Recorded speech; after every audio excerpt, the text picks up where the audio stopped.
दोस्तों, आज हम आपसे शेयर करेंगे 7 सबसे महत्वपूर्ण बातें जो आपको एक जॉब इंटरव्यू में शर्तिया सफल बना सकती हैं। और क्या ये 7 चीज़ें अगर आप करते हैं तो मोर और लेस शर्तिया आपकी जॉब पक्की है।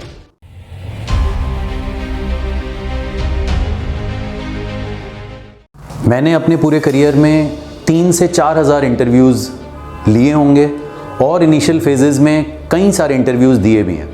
तो कहने का मतलब है कि I have been on both sides of the table, और दोनों तरफ के पर्सपेक्टिव से मैं आपको ये बताना चाहूँगा कि एक इंटरव्यूअर क्या देखता है एक कैंडिडेट में, और क्या ये 7 चीज़ें अगर आप करते हैं तो मोर और लेस शर्तिया आपकी जॉब पक्की है। सबसे पहली चीज़, कभी भी एंथुजियाज्म और पैशन क्वालिफिकेशन और एक्सपीरियंस पर हावी होते हैं। तो कहने का मतलब ये है कि चाहे आपकी क्वालिफिकेशन या एक्सपीरियंस कुछ भी हो, लेकिन अगर आप एंथुजियाज्म और पैशन दिखाएंगे तो उसके आपको एक बहुत ही महत्वपूर्ण एडवांटेज मिलता है एक जॉब इंटरव्यू में। और ये चीज़ें आपके क्वालिफिकेशन और एक्सपीरियंस को न्यूट्रलाइज भी कर सकते हैं अगर आपका एक्सपीरियंस या क्वालिफिकेशन कम है, और यदि आपका एक्सपीरियंस और क्वालिफिकेशन अच्छा है तो उसको एनहांस भी कर सकते हैं। बट ये शर्तीय बात है कि इसको हम एक इन्फेक्शियस नेचर बोलते हैं, यानी कि एक इंसान जो कि कमरे में एंटर ही करे तो उसके एंथुजियाज्म और पैशन से कमरा खिल उठे। ये चीज़ें एक इंटरव्यूअर क्वालिफिकेशन या एक्सपीरियंस से मच ज़्यादा होप और प्रेफर करता है। पॉइंट नंबर 2, कहते हैं इंग्लिश में कहावत है, a smile is more than 1000 words. तो एक हमारी जो स्माइल है वो हमारे कॉन्फिडेंस को डिपिक्ट करती है, और अगर आप किसी रूम में एक स्माइल के साथ एंटर करते हैं तो आपका एक पॉजिटिव पर्सोना फैल जाता है। और जैसा कि मैंने इंग्लिश के प्रोवर्ब में बोला कि एक स्माइल 1000 शब्दों से भी ज़्यादा हावी होती है। वो ना ही केवल इंटरव्यूअर को आपकी प्लीजिंग पर्सनैलिटी का एक सिंबॉलिक इन्फ्लुएंस देती है, लेकिन पूरे माहौल को लाइटन अप और पॉजिटिव कर देती है। Point number 3, do not get defensive in an interview.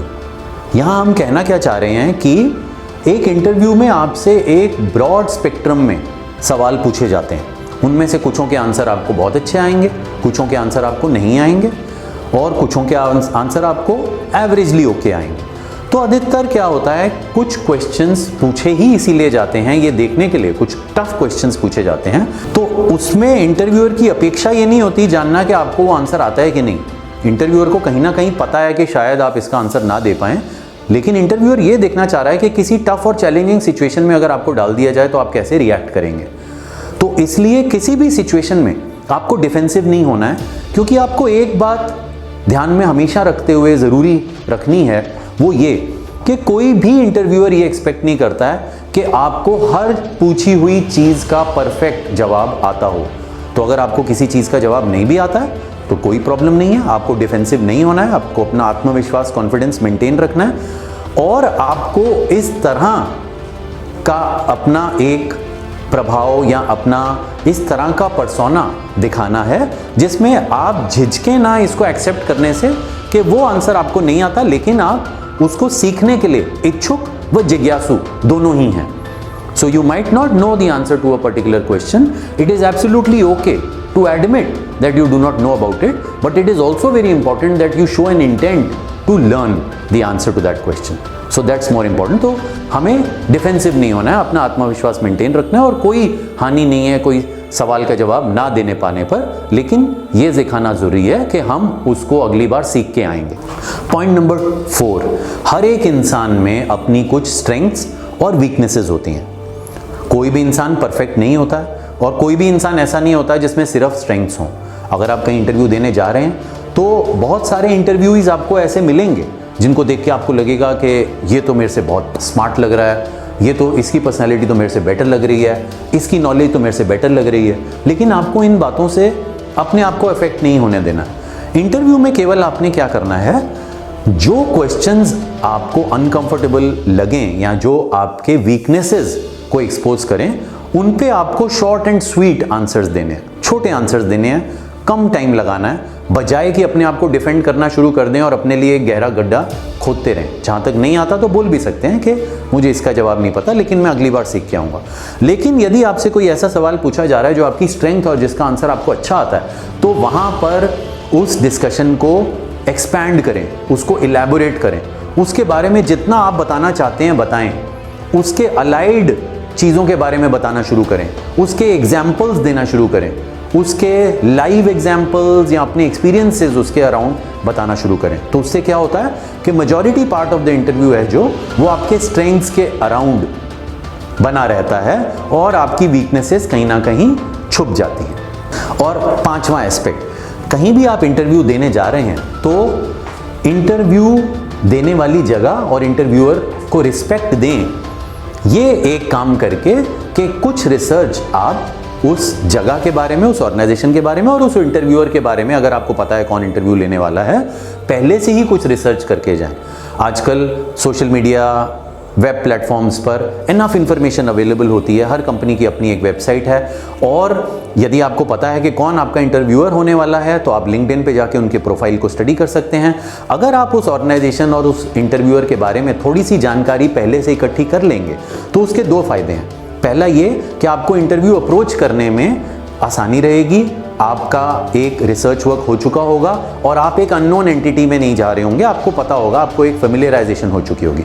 दूसरा ये कि कोई भी ऑर्गेनाइजेशन या इंटरव्यूअर इस बात की रिस्पेक्ट करता है कि आप प्रिपेयर होके आए हैं, यानी कि आप उसको अपने पोर्टफोलियो में एक इंपॉर्टेंस देते हैं।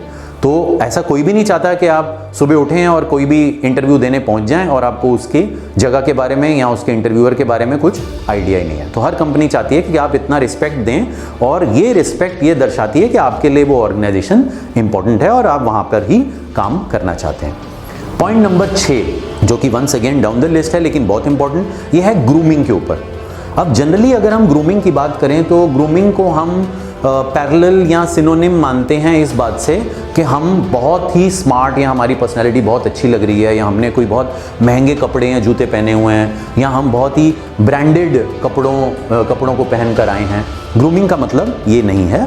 ग्रूमिंग का मतलब ये है कि आपका जो ओवरऑल पर्सनैलिटी है वो वेल ग्रूम्ड इस तरह हो कि उसमें 2-3 बातों का आपको ख्याल रखना है। पहला, वो अप्रोप्रिएट टू दी ऑर्गेनाइजेशन हो, जिस तरह की ऑर्गेनाइजेशन या जॉब प्रोफाइल है उस हिसाब से आप तैयार होके जाएं। ये एक आसान तरीका है कि अगर आप एरर नहीं करना चाहते तो अधिकतर ट्राई करें कि आप प्रोफेशनली यानी कि फॉर्मली ड्रेस होके जाएं। और उसमें भी अगर आपको श्योरली नहीं पता है कि आपका ड्रेसअप कैसा होना चाहिए तो इजी फॉर्मूला है एक क्रिस्प वाइट शर्ट और एक डार्क पैंट पहनने की। This formula can never go wrong. तो ग्रूमिंग का मतलब है कि आप नीट लगने चाहिए, क्लीन लगने चाहिए, appropriately dressed for the occasion होने चाहिए, आपके जो कपड़े हैं वो वेल आयर्न्ड होने चाहिए, आपके जो शूज़ हैं वो वेल पॉलिश्ड होने चाहिए। ये सारी चीज़ें आपकी पर्सनैलिटी के बारे में इंटरव्यूअर को बताती हैं। तो जैसे मैंने बोला, ये ज़रूरी नहीं है कि हम बहुत महंगे कपड़े पहने, लेकिन neat and clean, well groomed, hair styling professional लगनी चाहिए। और जैसे मैंने बताया, a white shirt and a dark pant with black shoes, this combination can never go wrong. तो अगर आपको कुछ भी ना समझ आए तो अपने वार्डरोब में एक ऐसा सेट जरूर आप हमेशा रखें फॉर्मली ड्रेस होने के लिए। और आखिरी, last but not the least, 7वां एस्पेक्ट के अंत में आप कुछ स्मार्ट क्वेश्चंस इंटरव्यूअर से ज़रूर पूछें।